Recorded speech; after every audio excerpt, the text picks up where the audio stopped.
Magandang hapon and another Ragnarok X Next Generation content na naman tayo mga tol. And for today's video, wala naman tayong ibang importanteng i-share. Natutuwa lang ako kasi 1K int na tayo mga tol. As you can see, 1K int. Ayan, nag 1K int ako ng day 50. Ayan. day 51 ko na ngayon, pero nag 1K int ako yesterday. So, nag 1K int tayo ng day 50. Mada, paano mo ba nakuha yung 1K int? Pwede natin i-check kung paano ko ba nakuha yung mga yun, tol. First and foremost, sa stat ko. Ayan, sa stat ko, tol, all int lang yung stats ko. All int. May int akong nakuha dyan. Meron din akong int nakuha sa shadow equipment.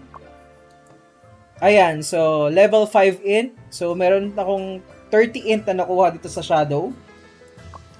And then, meron tayong nakuhang int sa accessories natin, tol. Plus 4 lang yan. Kayang-kaya. Kayang-kaya ng mga F2P yan. Ipa-plus 4 yung mga blue accessories nyo. Int accessories. Siguro, ang difference lang natin now is naka-chamba kasi ako makaroll ng level 70 int accessory eh. Level 70. Ayan. So, saan pa ba nanggaling yung int ko? Saan pa ba nanggaling int mo, Mada? Nagaling yung int ko pa sa enchantment, tol. Medyo maganda-ganda yung enchantment ko. Lahat ng enchantment ko int na. Start tayo sa armors. Sa armors ko, 765. Sa armor ko, 76. Sa muffler, 645. Sa shoes, 655 int. Tapos, punta tayo sa accessories naman ng talisman. Sa left accessories ka, meron akong 778. Medyo mataas na yan, tol. Sa kabila, meron akong 769. Medyo na, unti na lang. Max. Hindi pala max. Unti na lang. Level 10 ko na yung isa. And then, moving tayo sa talisman. Meron na akong level 10 sa talisman, tol. 8, 5, and 10. And sa weapon naman, medyo maganda-gandang enchantment natin dito, tol.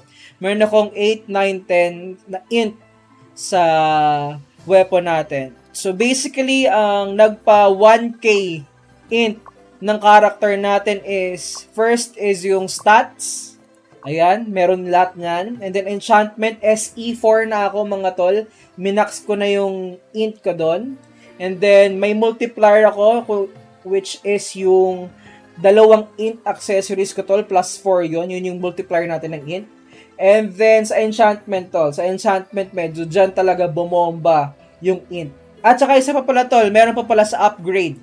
Sa upgrade ng dalawang int accessories ko, meron tayong additional 9.6%.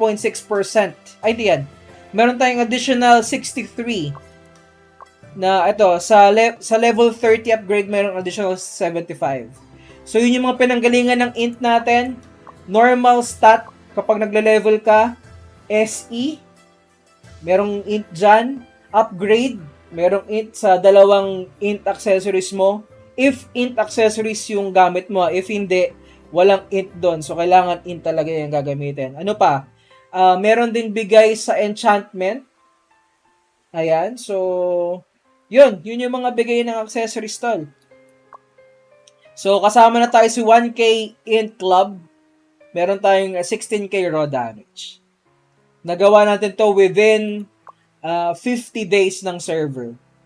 So, nung clown ko kasi, tol, mga around, dinaanan ko lang yung 1k doon, tol. Yung 1k int ko sa clown ko, dinaanan ko lang. Dumiretso akong mag-goal ng 2k. Pero dito, since F2P tayo, slowly natin ginagapang, mga.